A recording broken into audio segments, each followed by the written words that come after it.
Hola, bienvenidos a Vida en Cero Gravedad. As you may have guessed, I found my camera that I had used on previous episodes. So I'm going to try to give you a different angle this time. Coming at you from different angles. Coming on you from different angles. You know the vibes. Yktv, tú sabes, las vibras. I like that this angle looks more action. And I'm sorry, I usually don't get acne, but I got one. It's gross, huh? Sorry. I know I'm usually a little prettier, my bad. I'm still kind of pretty though. My mommy says I'm handsome. anyway. I'm gonna get into it, okay? So, the song Spread by OutKast. Well, Andre 3000. It's more of a Andre 3000 solo song from The Love Below. The song Spread. It's a good song. High quality song, right? Maybe something you'd play with your lady or man. But that being said, not necessarily the greatest song to play in a sauna full of dudes. And sing along to, which is an experience that I had yesterday. There was a guy in the sauna. It was just us and other dudes in the sauna. He decided to play Spread by OutKast out loud, pretty high volume, max volume, I think, where I could hear every word of the song. And I'm not sure why you'd listen to that in the sauna. I mean, I could totally. If you and your girl are in the sauna, I could see maybe you listen to that. But I don't know why you listen to that in the sauna with the sauna full of dudes. For those who are unfamiliar with the song, I'll break it down for you. This is how it goes. Let me see. Don't want to move on too fast, but can't resist your sexy ass. So spread for me. I can't wait to get you on. Nature knows that I want you, but not unless you want me to. So spread for me. It also says this. Don't want to come on too strong, but I'll play in you all day long. So spread for me. Yeah, playing that, singing along to it, and not as well as that, I might add. Not as well as I just did. I messed up a little bit of the notes there, or there's a couple pitchy moments there, but not bad. Y'all probably didn't know I could sing falsetto like that, but this dude was singing off key, so it's like not only are you singing a song in a sauna full of dudes, a sauna full of sweaty dudes, and I mean, I believe that this man was straight. I mean, the song is coming from a straight perspective more. As far as, I mean, I'm sure some gay dudes spread each other's legs, but as far as I know, it's not really as common in the gay community to spread someone's legs. Haven't heard that expression used in gay movies or anything like that. So I don't know, man. It was just, I just thought it was funny, being in the sauna and this dude just singing Spread by OutKast, but singing it off key like, don't want to come on too strong, but I'll play in you all day long. Like, I can't even do it, but basically that's how this guy was singing Spread by OutKast. And it was just like, oh man, this is rough. No girls in there, no girls at all. So sort of a, and if he was gay, maybe he had someone he was interested in there. I mean, I guess that's actually It's not great either. It's just not a good song to play in a public sauna, regardless. To be honest, it's sort of it's an odd choice. I mean, it's one thing if you're listening to it and nobody can hear it. I can hear the whole song, and I hear you singing along, just butchering the song.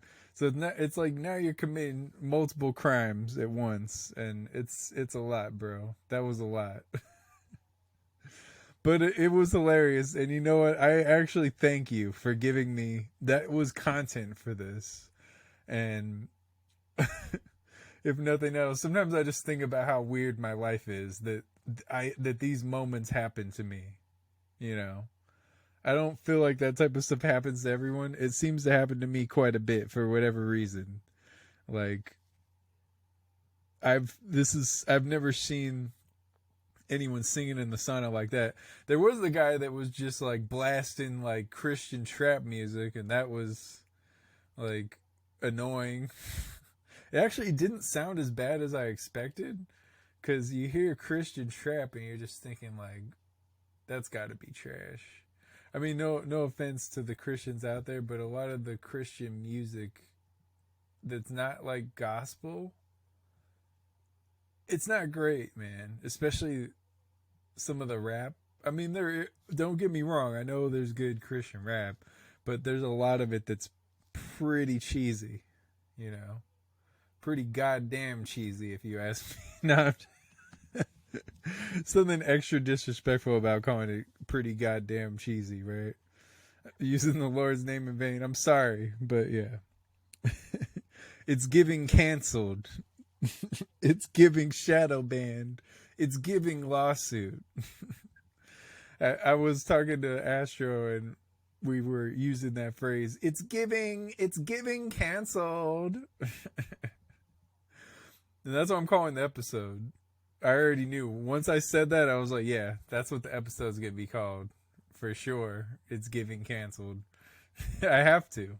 It would be irresponsible for me not to, after I came up with that good of a title, you know. It's too funny, man. It's giving canceled. Because I don't know if anyone's actually said that. Maybe they have, but you know what? It's mine now. So back up. Welcome to Yktv number 11. Okay? LIZGP number 178. That's a lot. You know we're going to do it big for the 200th episode, which will happen later this year. It seems like I haven't done the math on that, but when would that be? It's got to be sometime around no, not August. September, October, I would think. I haven't done the math. Well, it's 22 weeks from now. So what is that? You got 4 weeks in a month. That's 5 months. Yeah. About like mid-September, maybe? Something like that. I got to do it big for that. So you'll see me doing it big all year. It's going to be this. I'm already thinking like adding video to this is going to be so rough making best of episodes now that we have video, because the files are so much bigger. It's going to take forever to go through. It's going to take forever to upload, but I do it for you. As a servant to you. And now you can see this little watermelon balloon. I like this. Let me know, like, if you are a watcher. Well, I was going to say if you're a listener, but if you're a listener, you're not going to see the camera angle. But this is like a different camera angle than I've had the last few weeks. This is like, kind of makes my nose look like it's at a weird angle. But hey, it's something extra. Some extra element to add to the show. So just wanted to add that for you, out of the goodness of my heart, out of the goodness of making more money, if that's considered goodness. I don't like this, man. The lighting in here is always kind of rough. I still look decent, so I guess I shouldn't be upset. It's not like I'm out here looking terrible. Hair actually looks pretty decent today. Looks pretty nice, I'd say. So there's that, because like some of these weeks I'm like, man, the hair's looking bad this week. Or it does this weird thing where it looks like there's like the light like makes it look like there's just a missing patch here, and as you could see there's not. So it's just kind of funny that it does that some weeks. Not the greatest look, but yeah, it's giving lawsuit. So welcome to It's Giving Canceled. It would be funny to get, like, I've thought of this for a while. Get the people who participate in cancel culture to actually get them canceled. To, like, dig up some stuff or figure out, like, where they work and just capture them. They're going to say something that's worth canceling at some point, you know? They're going to mess up. Everybody does. Everyone says something. Like I said, you thought I was going to say it. Nope. But I always thought that'd be funny, like, to get them canceled. I don't know, because there is something malicious about some of them where it's like they want to get people canceled just to feel that rush, that power that they feel from getting them taken off the air and stuff like that. It's like, it's really cringe, man. Some of that stuff, like, I think, anyway. So I'm hoping that we can make that happen. I just thought it was a funny thing. Like, if anyone deserves to be canceled, it is them. And I mean, some of the people that do get canceled, it is totally justified. It's like, you made one too many mistakes, you know, like, you made one too many mistakes with all this stuff. Like, eventually it's got to come back on you. Eventually, you know, you can't just keep, like, treating people terribly. You can't just keep doing atrocious things and getting away with it. Eventually it's got to come back to haunt you. It's only fair. That's all I'm saying. So I'm not saying everybody who gets canceled doesn't deserve it. Some of them definitely do. I do think we should cancel spoilers. People who spoil movies, you know, they should be canceled. I don't, you know, and I'm probably going to spoil some movies coming up, and feel free to cancel me. No, but honestly, like, they deserve it. The people who will, like, go out of their way, you know, like, I remember when Avengers Infinity War came out, they put, like, Avengers death list, and they put everybody that died from the snap in Avengers. Totally just ruined it. And it was on an article about Kanye West. It wasn't about anything related. It was like a comment on that article. So I guess the moral of the story is, don't read the comment section, like, ever. I mean, you could say that no matter what. Sometimes I find it entertaining because it's just interesting to see, like, how far off base people can be with stuff. Like, I laugh at bad music takes. Like, somebody recently was, like, asking, there's a video where it was like they were picking albums, right? It was like, stop the video, or when there's an album that a woman, or no, it was like they wanted you to pick, like, a woman's album over a man's album. They're like, I'm just begging men to pick women's music. And, like, the first one was Taylor Swift Midnights versus Michael Jackson's Thriller. And Michael Jackson's Thriller, and it's going against, like, a Taylor Swift album that I'm sure is popular in its own right, but, like, there's not much to compare to Thriller, you know? So the video just ends there. And the thing that's funny is, like, then in the comments, people are trying to name albums that are better, and someone said, like, somebody started talking about Kendrick. I don't know why. Kendrick Lamar. And they said, like, name an album better than To Pimp a Butterfly. And I said Thriller, you know? I mean, I don't think that's a crazy take. Thriller isn't even my favorite Michael Jackson album, which is a crazy take. It probably should be your favorite, right? I just personally, like, I'm more likely to listen to Off the Wall because it has more of that funk sound, and that's more what I'm into. Not that Thriller doesn't have funk songs. It's just that one's more pop, or there's, like, the different genres that maybe I'm not necessarily as into. But I mean, Thriller is a phenomenal album. It's crazy. Like, every song on that album is a hit, literally. So, I mean, there's only so much you can say. I thought that was a fair take. This person says, nah, it doesn't have Wesley's Theory. So I'm like, Wesley's Theory? It's a great song in its own right, don't get me wrong, but Thriller definitely has songs that are better than Wesley's Theory. Like, I'm sorry, the Wesley's Theory isn't even the best song on To Pimp a Butterfly. You know, what is the best song? Maybe All Right. That's probably a hot take. But I'm just thinking of what has transcended the most. That song became like kind of like it became like a pretty important song for like the Black Lives Matter protests and during the pandemic. You know, that was one of like the anthems. I mean, I know there's a lot of stuff people played, but I'd say that that's one of the ones that stands out the most. They kind of did like me and Jimmy sampled a similar thing on Intergalactic. So to hear Pharrell do that with that song, you know, it's like, oh, it's pretty cool. I feel like we kind of influenced that. So maybe that's why I'm partial to it. I'm like, we kind of made a beat like that back in the day, you know? We got a track that's similar to that. But anyway, it's just funny. That take, man, people love Kendrick. I get it, he's a good artist, but man, that's wild. Like, I was like, oh, so you're just trolling, right? Wesley's Theory, cool track. Don't get me wrong, cool track. Probably, personally, for me, one of the tracks I'm into the most sound wise. But as I'm thinking about like what are actually the best tracks on the album, I guess that might be one of the best tracks. I think it's wild to think that that album is better than Thriller because of Wesley's Theory, though. I mean, it is a good track, you know. It's just funny, man. Some of the hyperbole online.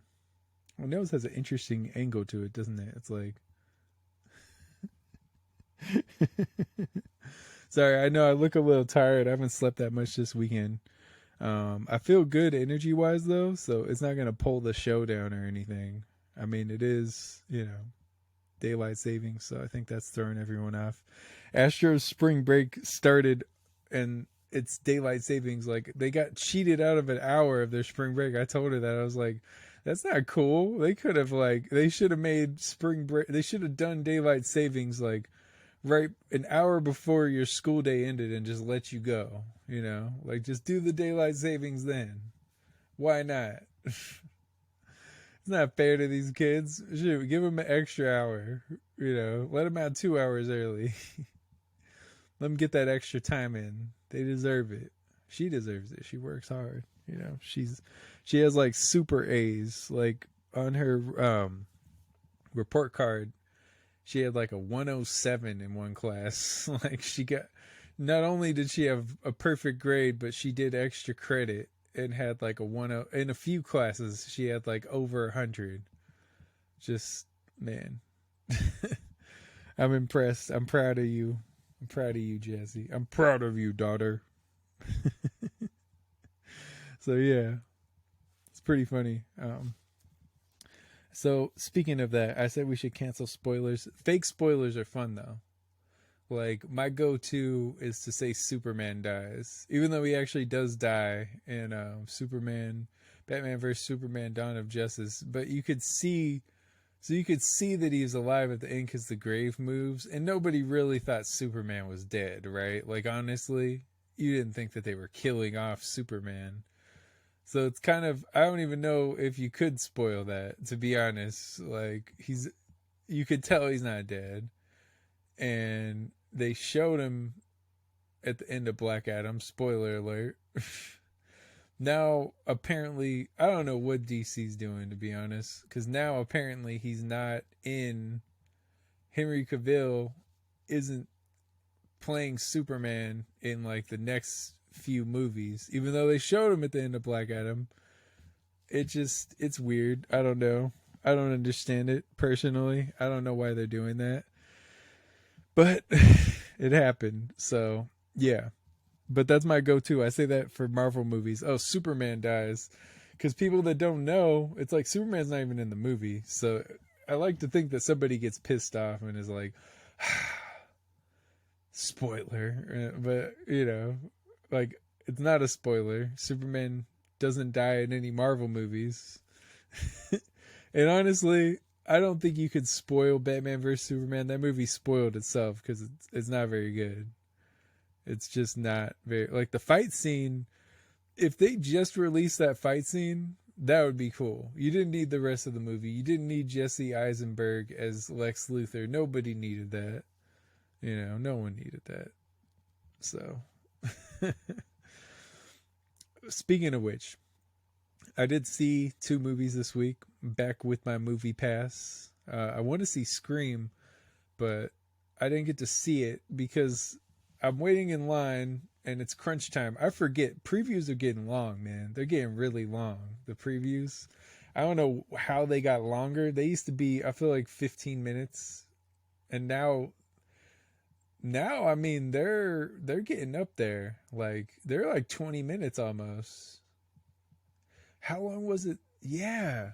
You know what? I think the previews for the movie was supposed to start at 7:10 and it didn't start till 7:36. Like, that's crazy. 26 minutes of previews? That's wild. I don't know. Maybe there was some delay or something. But the last few times I've gone, I noticed the previews are going longer and longer. And it's weird because it's like there's not as many movies out as there used to be, but they're just showing the same previews every single time. And they're like adding more. I don't know. Maybe they're just really trying to save the industry. So they're just trying to put out as many ads as they can or something. But it's kind of funny. I noticed that. I'm like, man, why are the previews so long now? It's crazy.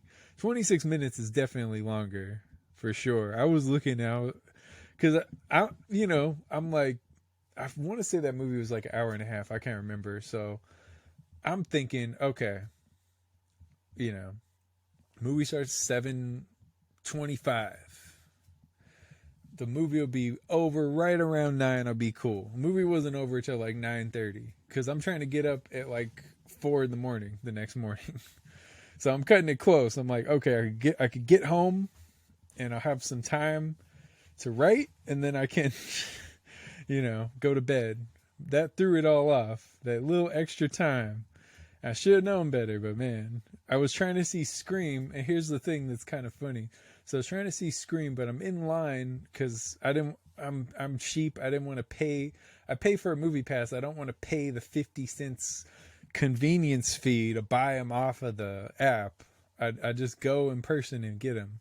So I'm behind, and people are just taking forever in line, which is annoying. I don't understand. Like, it shouldn't be that damn hard to figure out like what you want, I don't even buy theater food. I really don't. It's too expensive. I don't want to pay $7 or $8 for a drink. I'm sure Nick, if he heard this, would call me a cheap bastard. But you know what?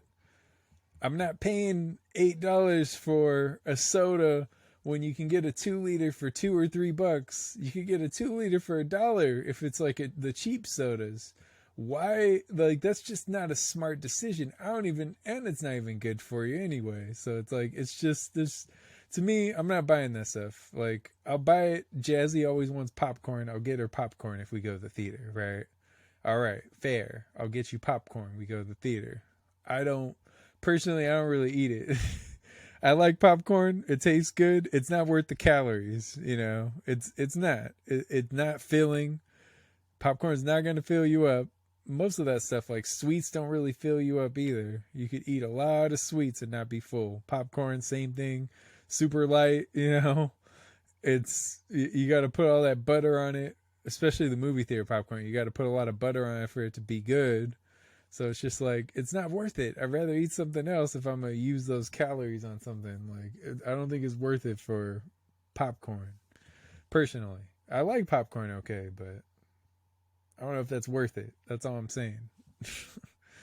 So anyway, I'm getting a little off track, but so I saw Champions. Oh, that's what I was going to say. So I'm waiting in line and it's finally my turn. And then this lady steps in front of me and the girl at the counter says, "Oh no, she was here before you. She forgot her card."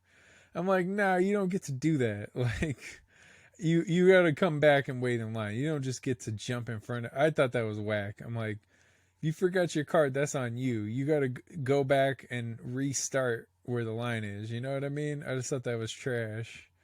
Like, I'm waiting, and now I picked a different movie because of this. Because not only did she do that, but she ordered an icy, and a bunch of other stuff and took forever. She added like another 5 minutes to the wait. So I'm like, you know what? I can't even see Scream now. Little did I know, because Scream started at 7. So I'm like, it's like about 7:25 now. Little did I know that there's now 26 minutes of previews, so I could have made it to the movies. I could have made it in Scream and have not missed anything.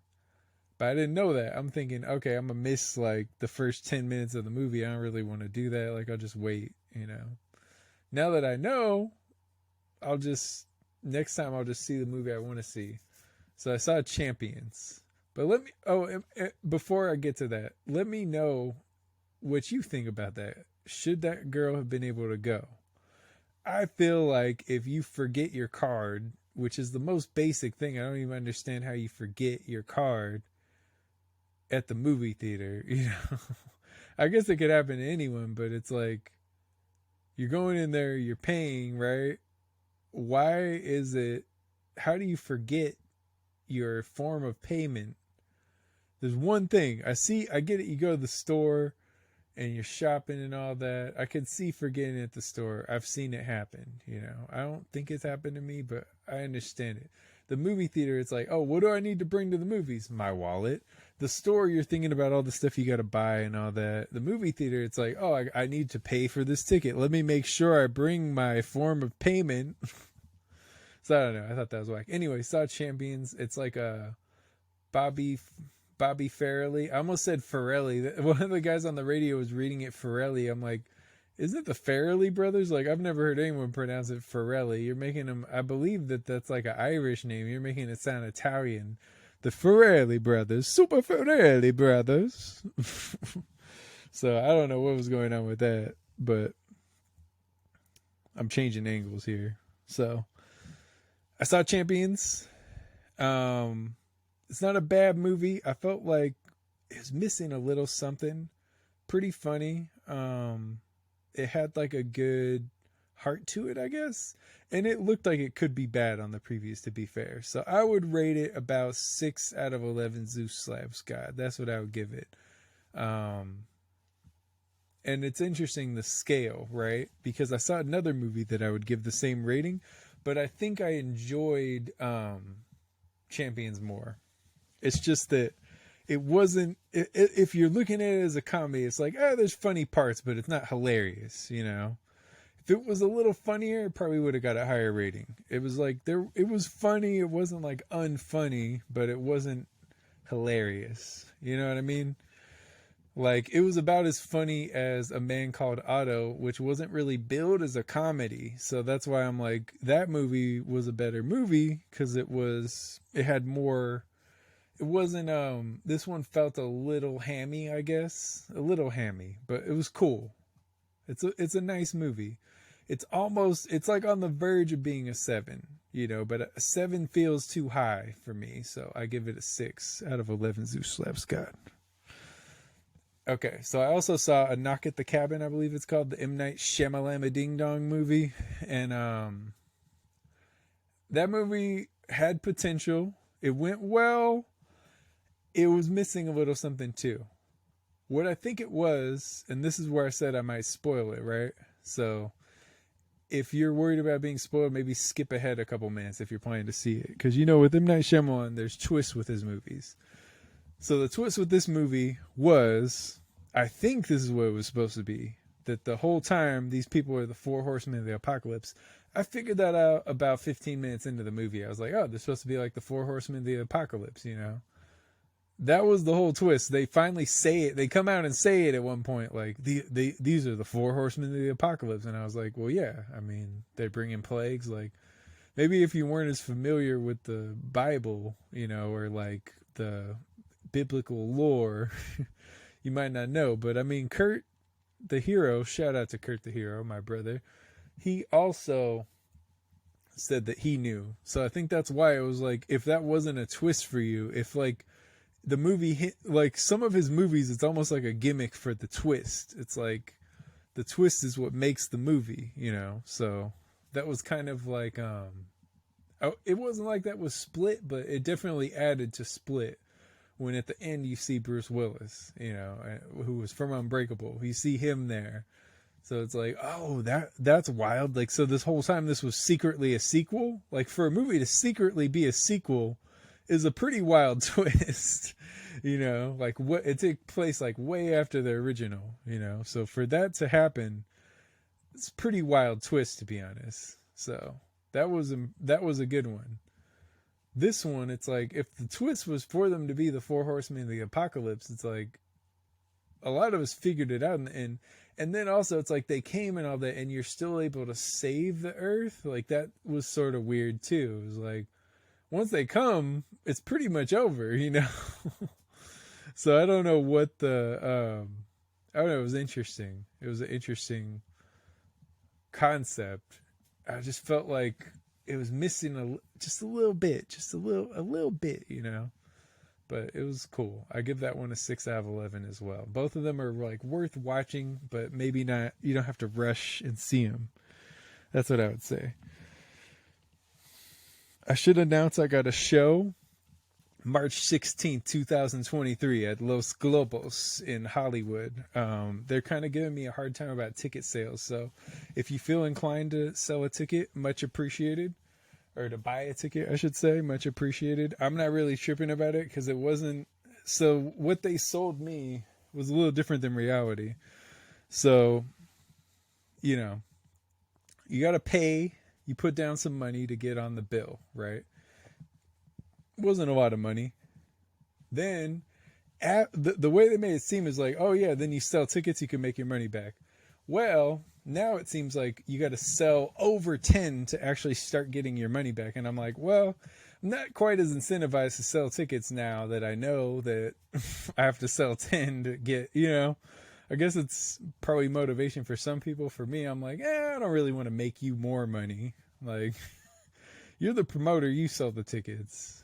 Why do I have to sell the tickets? I'm the artist. You are supposed to promote the show. How about you promote instead of like, that's what these promoters are always trying to do. It's always like, yeah, you sell the tickets as the artist. I know you're performing on the bill, but you got to sell the tickets. It's like, what? Hold on a minute. Like, what are we doing here? I don't know. I just thought it was pretty wild. It's like, really? That's the goal, but they're getting on me. So if you feel like buying a ticket, be my guest, join me. The link is in my bio at Life in Zero Gravity, the number 0 on Instagram. And I will be right back after this break.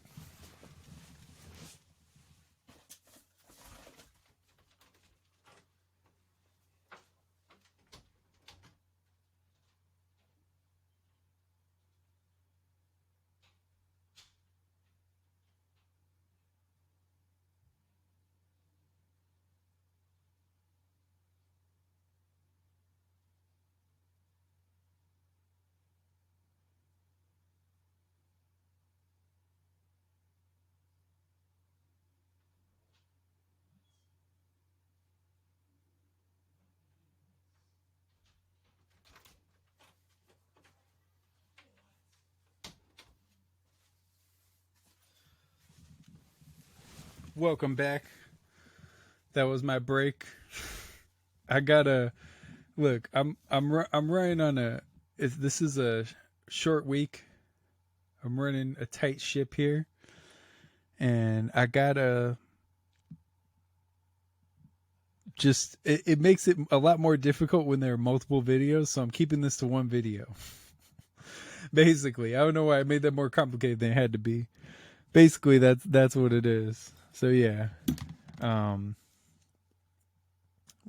this is what I wanted to say. Please talk to people about problems. Don't just ghost and unfollow them. Like, I noticed, so I worked at a project called Team Hope. And I noticed recently that most of the people that we followed each other from the job. Most of them at this point have unfollowed me without telling me, without ever saying that they had a problem with anything I did or anything I said. And I haven't talked badly about any of them in a public place or to them or anything like that. But a lot of them have unfollowed me. And I just thought it was kind of messed up, honestly. because I would send them messages like, oh, I got a show coming up. Ignored, left on read.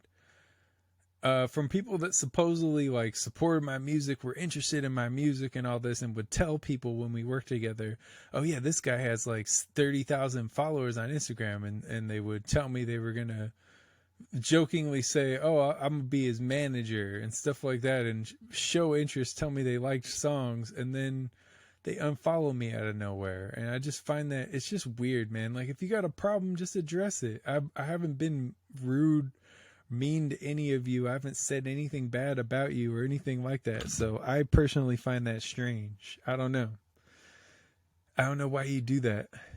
Like, why can't you just address it? Why is it like this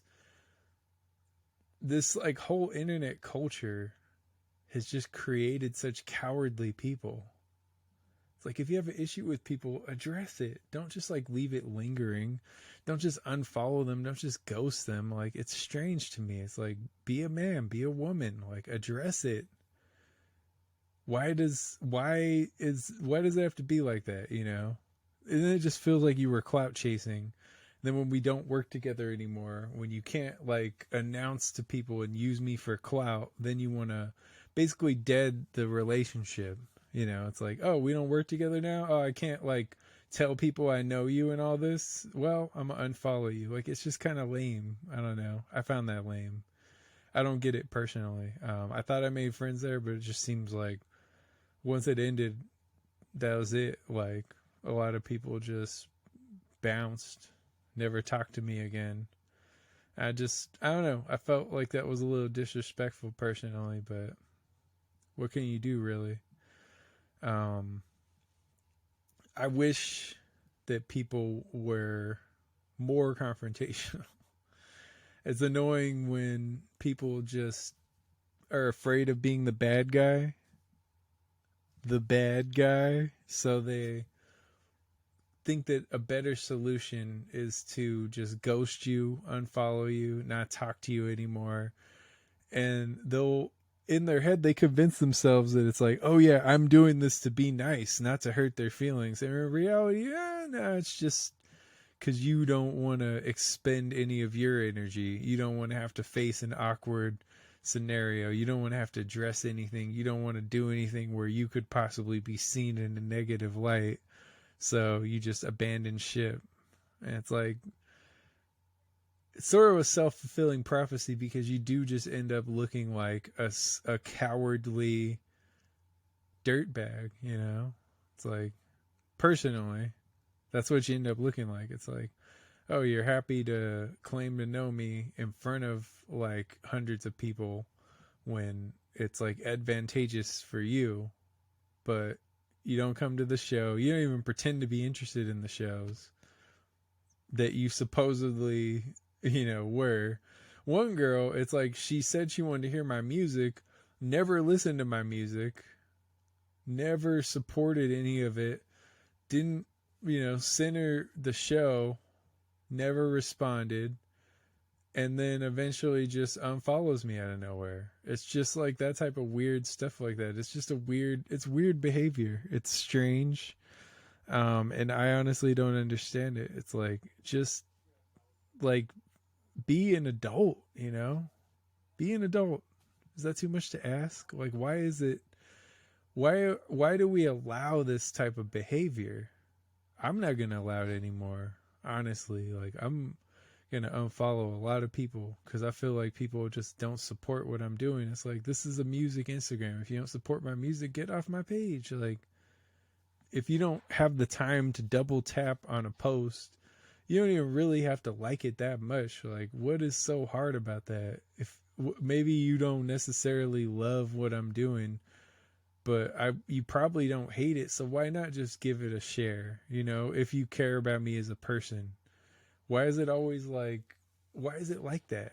You know, why is it like that? Why don't people support people? Why don't people support you? It's just weird. I don't mean to get into a rant about it, but yeah. Anyway, I went to an art event with one of the greatest artists of our time, Kurt the Hero. Shout out to Kurt the Hero, my brother.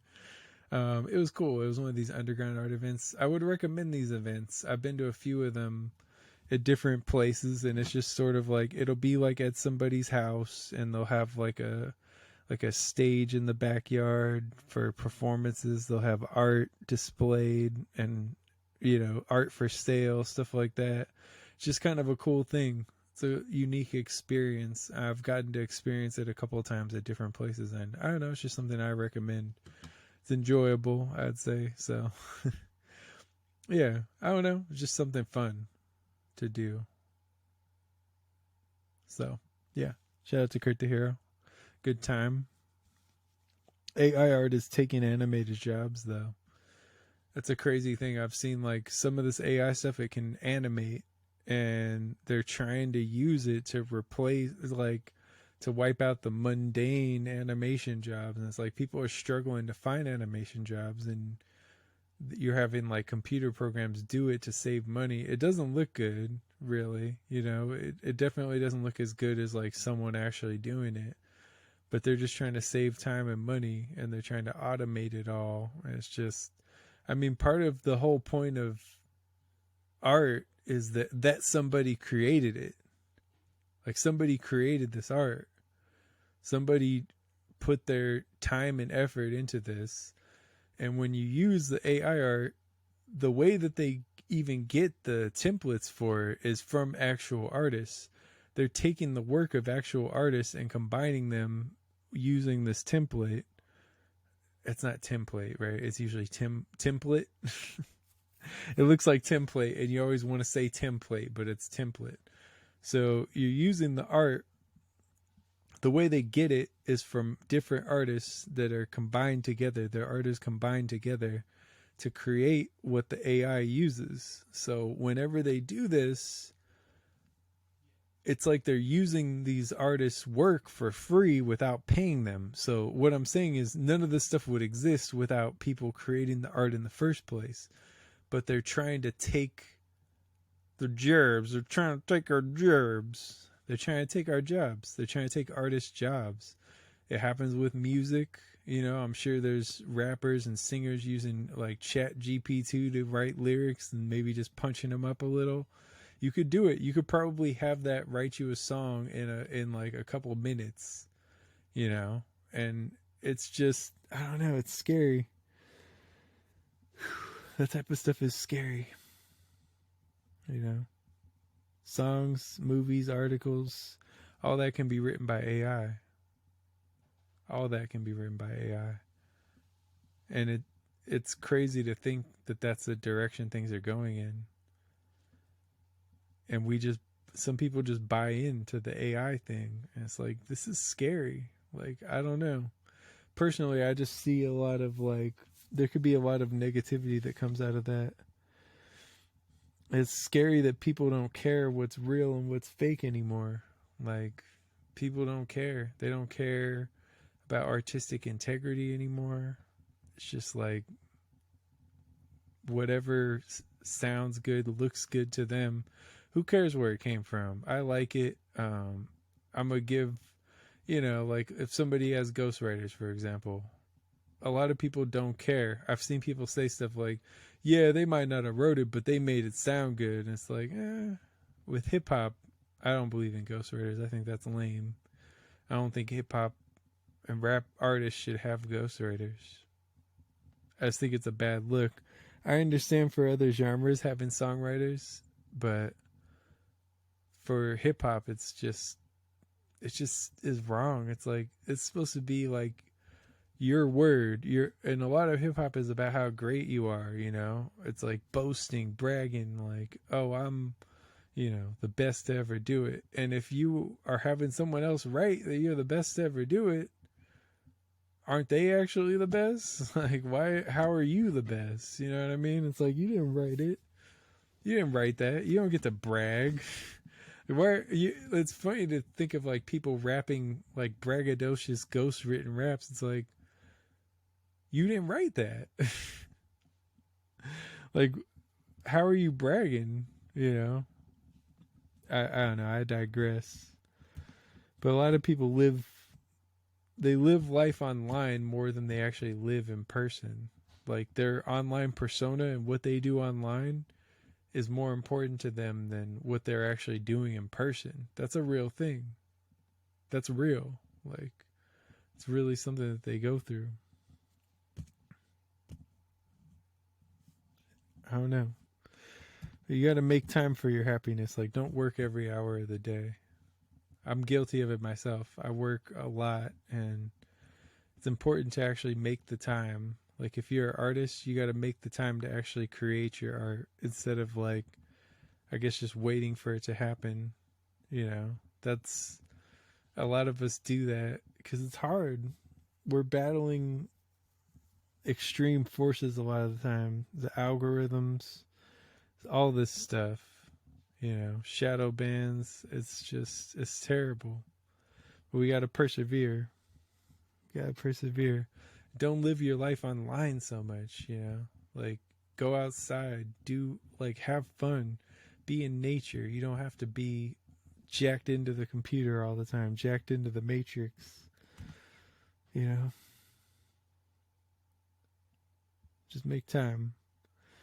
So a double-edged sword, that's an expression, right? Like, oh, that's a double-edged sword. And what they mean is like, on one hand, it's a weapon against your enemies. On the other hand, it's something that hurts you. You know, that's what they mean. But here's the thing. If you actually think about that phrase, a double-edged sword is like, I actually looked it up. It looks like Darth Maul's lightsaber. Like, how is that a bad thing? How's it bad to have an extra edge on my sword? You know, like I got this double-edged sword. Like, it's a little unconventional, but I can wreck people with this double-edged sword. Like, how is that? I don't know. Who came up with the expression? Is that some idiot that grabbed the double-edged sword wrong? Like they grabbed the other blade side of the sword and fuck their hand up, and they're like, well, man, this is really. And then like they were hanging with their friends, and like something that was kind of good, kind of bad happened. They're like, wow, this really is a double-edged sword. And their friends are just like, what are you talking about? How is that bad? A double-edged sword is badass. It's a silly expression, you know. Or it could be a sword that there's one blade, but it has like a sharp side on both sides, you know, double-edged sword. Maybe it's dull on both sides. Now that would be a double-edged sword, because then it's like, well, it's good I have a sword, but it's bad that this sword can't cut anything because both sides are dull. So I just thought it's just not a good expression, I don't think. I know we use it a lot. I'm sure I've used it, but I always thought it was like kind of dumb. Double-edged sword. I'm going to do more of this though as an English major. I got this, you know, I'm finally going to use my degree, Mom. Are you proud of me? I'm finally using my degree by taking apart these English expressions. It's my job. So what I was going to say is I got this quote from Linda Connors.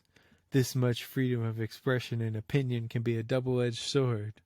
So she means that it's positive and negative. To me, if you use my context, so too much freedom of expression and opinion can be a double-edged sword. By my definition, it's like it's badass. Now it's double badass. Like, it's actually a good thing. It's like, yeah, sure, you got freedom of expression, but you also have freedom of you got freedom of expression, but you also got freedom of opinion. It's a double-edged sword. Like, okay, so one side I get expression, one side I get opinion. That's a good thing. That is that Darth Maul lightsaber. He did have a cool lightsaber. Unique to have it on both sides, you know? But I don't know. It's almost weird that one thing that doesn't make sense about the Star Wars movies is it's like their technology is more advanced in the prequels. I get it, it's because like they were made later, but it's like this is supposed to be before. Why do they have like the double lightsaber in the older ones and you don't see it in the new ones? That's weird, right? Because it is a useful piece of technology, but for whatever reason they didn't bring it back after that. for whatever reason. But yeah. What was I gonna say? I've been watching the Rocky movies, and they're a little different than I expected. Like, I've seen at least one or two a long time ago. I thought that there's more fighting in the actual movie. Most of the movie, he's not fighting at all. It's not about him fighting at all. It's like usually about whatever he has going on in other aspects of his life. It's like, yeah, he's fighting. He fights at one point in the movie, and it might be a pretty long scene. But most of the movie is him just like basically convincing himself that he should fight again and training and like montages and all that. Like that's like most of the movie, and then the fight is like maybe 15 minutes of the movie. It's kind of funny when you look back on it. It's like, oh yeah, most of the movie really wasn't like fights, which is actually a good thing. As I was watching it, it got me thinking like, man, like a lot of movies these days, they're very much about After Effects. It's like they CGI a lot of stuff in, they green screen stuff in. And like back in the day, it's like they don't build sets, it's just all green screen. And back in the day, it's like they actually built all these sets, and you could see like the movies feel more artistic than you would expect because of that, It's like there is that whole element. And yeah, they're pretty fun. I've seen Rocky 1 through 3 now. I started 4, which I know is polarizing, but a lot of people really like it, They like the villain, Ivan Drago. I mean, it doesn't seem to me so far, it doesn't seem as bad as the reviews made it seem. But it is funny to, like, think about. Rocky 5 seems like it might be bad. I don't know. I haven't seen that. Now I've actually seen Rocky 1, 2, and 3, part of 4, and like I know the story of 4. I haven't seen any of 5, and I did see Rocky Balboa, which would be Rocky 6, and then I've seen Creed 1 and 2. So now the only ones I'm missing is Creed 3, which just came out, and it looks like it's going to be good. Finishing Rocky 4 and then Rocky 5. So I've seen the other, how many movies is that now? I think I've seen 6 and a quarter out of 9. That's not bad. So I have a pretty good grasp of the series. Oh, that looks cool like that. This looks like a skate camera, right? That's what I always say. This camera, it looks like the old skate videos. Maybe I should make one to this. But yeah, so it's not bad. They're cool. I mean, they're fun movies. I mean, the first is considered a classic. I don't know if any of the others are considered classics, but they're good movies. They're fun. All right. That'll do it for this segment. And now it's time for KZRO Sports. Have a Nike day, ladies and gentlemen. Classic shirt. I couldn't wear it for a while. I'm not going to get into that, though. But it had too many bad memories, But anyway. Shouldn't have even said that. I got to say, Russell Westbrook is probably the most disrespected Hall of Famer that I've ever seen. It's crazy, like, the amount of disrespect he gets, honestly. He just went to 9th all-time in assists. He passed Isaiah Thomas the other night. And, I mean, he's having a good year, especially in Clipperland. I was going to say in LA, but I know the Lakers, that didn't go that well for him, and they didn't really like it, and it was just kind of a mess, But one thing that is funny, and I talked about it before, reporters calling Westbrook a vampire. Dave McMenamin, who is a reporter. Now think about what a reporter's job is. Literally, it's to glean information. Your whole job exists because you're covering athletes who have talent and skill and who are playing a game. Your whole job exists because you're covering them, because people are interested in them. Most of the time, you wanted to be in sports, you couldn't make it on a team, so you went to journalism. That's what you decided to do. I don't even know if, if this guy went to school for journalism. I don't know his background or anything, but anyway, him looking into the camera and saying he's a vampire and like having that expression, something about that really annoyed me. You know, I thought it was lame. I'm like, you're the vampire, bro. Like your whole existence is leeching off the fame of other people. Like, what are we talking about here? You're the vampire. No reporter should ever call an athlete a vampire. Like, you will always be more of a vampire. You glean attention off of athletes. People only pay attention to you because you're talking about athletes. Like, know your role, man. I thought that was just super over the top from somebody that literally everyone he's ever played with has said is a good teammate. It's just a crazy accusation to make. You know I'm a Westbrook fan. I mean, I've made that clear. He has his flaws. Unfortunately for him, he is not a good shooter, and it is the most important skill in basketball, but he's so good at everything else that I don't know how you overlook that, or how you like only see him for the bad shooting. It's like he's so good at all the other parts of basketball. Assists, rebounds, steals even. It's just why. But yeah, I believe he's second all time on the guards list for rebounds now.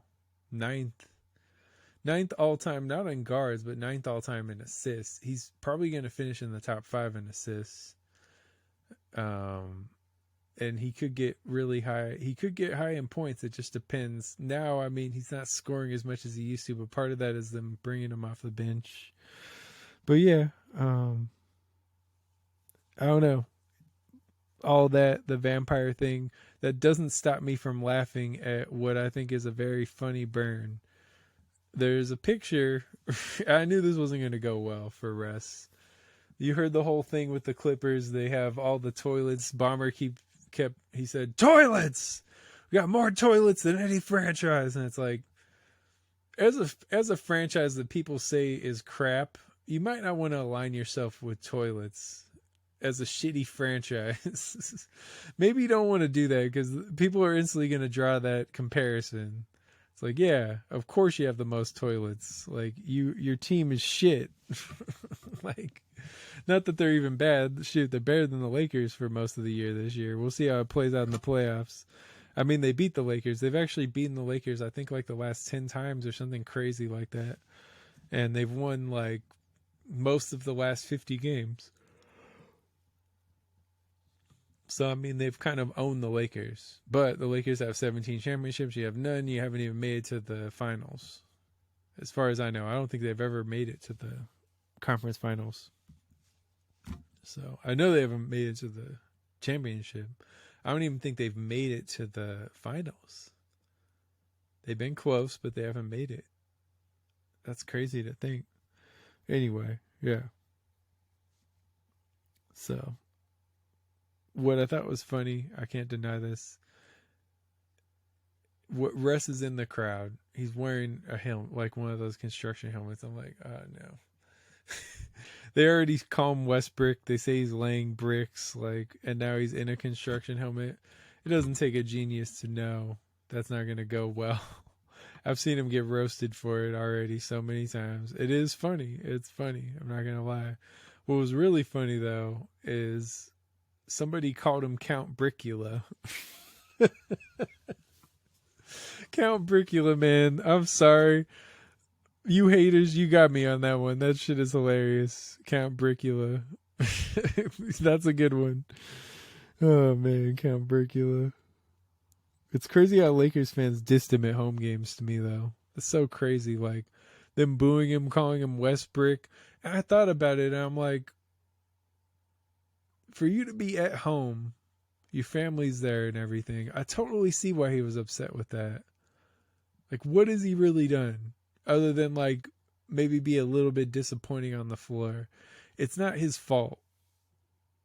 It's really not his fault. The Lakers' struggles were not his fault. And for them to try to throw him under the bus, you've seen a lot of NBA players come out and say, like, yeah, that's not right. Russ is a great teammate. Like, I never experienced any negativity playing with him, you know. Like, he plays hard. He makes an effort. You know, he's one of the best teammates I've ever had. Like, that's what they all say. The Clippers couldn't wait to get him on the team. Paul George pushed for it. I just found that kind of ridiculous. Like, don't do that. And that's one of the... I like LeBron. That's one of the things I find annoying about his regime is it's never his fault. It's never LeBron's fault. He can never take the blame. It's always someone else's fault. Someone's got to be the scapegoat if he doesn't win. There's always got to be somebody else that's like the scapegoat. It's like, I mean, you missed a lot of games, LeBron. If you wouldn't have missed so many games, Lakers would have had more wins both of these years that Westbrook was here. AD missed a lot of games. AD really missed a lot of games. He missed like half the games when Westbrook was on the team. Now, how are you supposed to win? You got a big three, and one of the big three is only there half the time, and you finish under 500. It's really not hard to do the math, okay? There's, 42 games that AD's missed, 41 games AD's missed, and then you're not going to win every game when he's there. Of course you finish under 500 when you're missing your second or third best player and your roster is not deep at all. Totally makes sense that you're not going to do well. If he would have been there, they would have won a lot more. So it's like, it's tough to say that it's his fault, I think. It's like, wait, these guys, LeBron and AD been missing all types of games. And it's not Russ's fault. Russ played almost every single game that he was there. Oh, and then this was an interesting thing. So they decided they brought up this thing about him losing his last however many starts. Was it 14 starts in a row? He's lost his last 14. What they did to get to that, so he only started like two or a couple games for the Lakers this year. He only started a few. So that's where this losing streak was coming from. And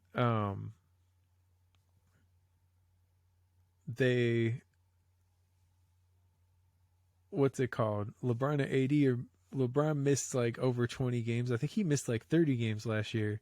He's missed a lot of time this year. He's out right now. And AD missed like a lot. I haven't looked at it, but he missed like half the year last year. So it's just crazy. It's like that's way more of a problem than somebody being there and maybe playing a little inconsistent, which, I mean, he had no shooters around him. It's the same thing as LeBron. It's like, so this LeBron's team, he doesn't have what he needs, but you think like Russ is going to be able to save the team. But what they did when they did that thing, they were going back to like the last few games of the other year. And the problem with those games is LeBron and AD were both out for a lot of them. And it's like they want to say that that's Russ's fault. It's like, if you guys aren't in the games, that's your fault. Anyway, I'm not going to keep going with that. I just thought that was crazy. Stipe Miocic, I think, could be tougher for John Jones than some people think. Some people think it's just going to be a walk in the park. He's going to walk through, or John Jones is just going to walk through Stipe. It's going to be so easy. And I'm like, John Jones kind of has always struggled with like high quality strikers, and Stipe is one of the best boxers in MMA. They call him the GOAT at heavyweight. I understand he lost to Ngannou. He might be shot. He could be totally shot. I could be, just messing up verbally here. I don't really know. I will say that I remember watching like videos of him doing like ads and stuff, and he sounded punchy, and I was a little worried. I'm not going to lie. He sounded punchy. I don't know if he is. I'm not that familiar with his regular speaking voice and his regular speaking patterns. Maybe he's not punchy at all. Maybe that's all just like, something that seems like it's the case, but it really isn't. So I don't know. But I would say if he is what he used to be, then that's going to be a tough fight for Jones. Because the thing is, like, Jones, he got outstruck by, who did he get outstruck by? He's been outstruck by a few people. Oh, Alexander Gustafsson, the first fight. He was outstruck by him. He can be outstruck. So, and I think it would be tough to take him down. I don't know. It just seems like he has like a better chance than people think. So that's just what I wanted to say. The Padres will be tough this year. I want Shohei Ohtani on the Dodgers. I hope it happens. I don't know if it's going to happen, but I hope so. You know, he's a great player, really just an amazing player that you see like once in a lifetime. So I hope it works out. We will see. Warrant is tripping.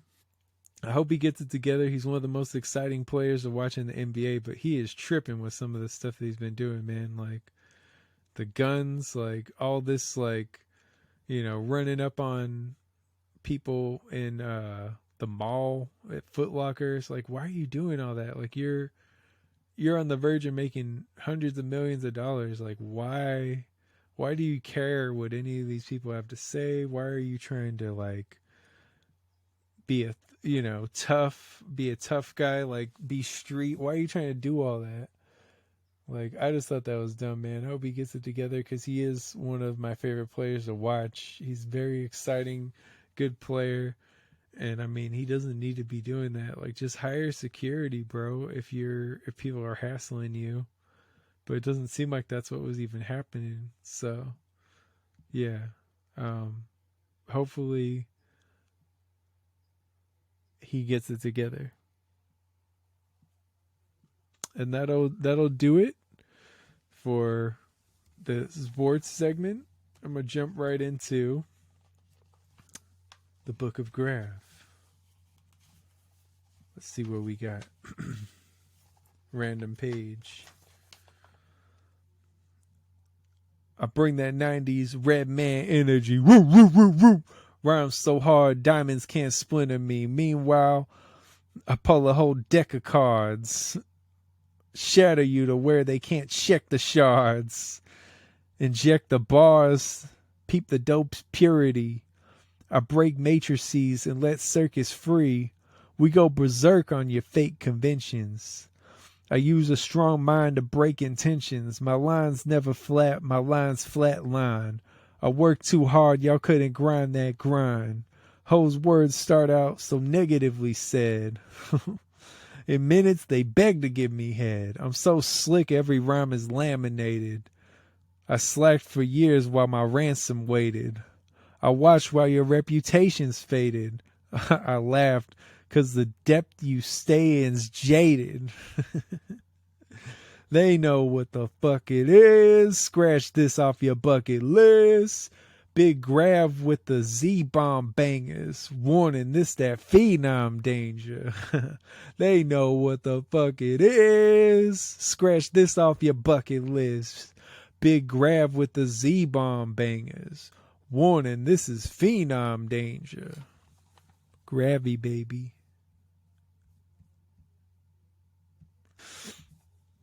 And that's our show. Thank you for joining me. Thank you for listening. Thank you for watching, as always. Still working on this whole, setup, figuring out the video element, but having a good time, man, and I'm enjoying myself, and I hope you're enjoying it too. I like what I do. What can I say? I did want to say, I feel like at this point, I'm really over the Instagram thing, man. I'm kind of over Instagram. I know I have to use it. I built a following. I'm over posting videos and like 3 people see it, which literally has been happening with some of these reels. And I'm just like, nah, like I'm done. I'm gonna keep doing it, but like I'm done taking it seriously. I get monetized when I post them. I guess it'll add up. That's like 3 cents, I guess, whatever. But it's gotten ridiculous, man. I don't know what's going on with the shadow bans. I don't understand. It's like, I feel like if they know that you're actually trying to make money, they want to get in on that. And like when they can't, that's when they start shadow banning you. They'll say that it's morality. They'll say that it's like you did this and that. Nah, man, they want a piece of the pie. It's like, I'm not for sale. Sorry. I'm not for sale. I'm out here to make the art. And that's what it is. I could have been signed to a record deal. I might get signed. I might just do it. I think I dropped enough music at this point where I'm like, if I have to sign to a label and let them have an album, I still own all my other stuff. They can't take that away. And I'll still make the money. If that album blew up, all my other stuff I could collect from all the stuff I own masters from. I'm still trying, but I'm at about that point where I'm like, maybe I just need a distribution deal, and like I'll still push back. I'll still make the album I want to make. I'm never gonna make stuff that I don't want to make, but if that's what it takes, if I gotta compromise and make an album with the label just to like set up my kid's financial futures, or my kid, I don't know if I'm gonna have another one, but to set her financial future up, to set her kid's financial future up, if that's what I got to do, then maybe that's the smart move. So I might just have to do it, because I'm getting really tired of the machine crushing me every step of the way. So it's like, okay, maybe I'll throw you a bone. Maybe I'll let you have like a little bit of this art, and you keep most of the money from one album, and I just take off with the others. It's like, that's what it takes. Fine. You know, if you really want to shut me down every step of the way and try to make sure that I can't make a living without you, then so be it. But I'm going to find a way. I just get tired of it sometimes, man. But much love to everybody out there. I'm going to find a way. I keep firing, man. I keep trying to make things happen. That's all I could do. Maybe it works out, maybe it doesn't, but I'm going to make the most of it no matter what. That's all I could really do. But, yeah. Thank you for listening. I'll be back next week. You know the vibes. Yktv, Zero Grav, forever, baby. See you later.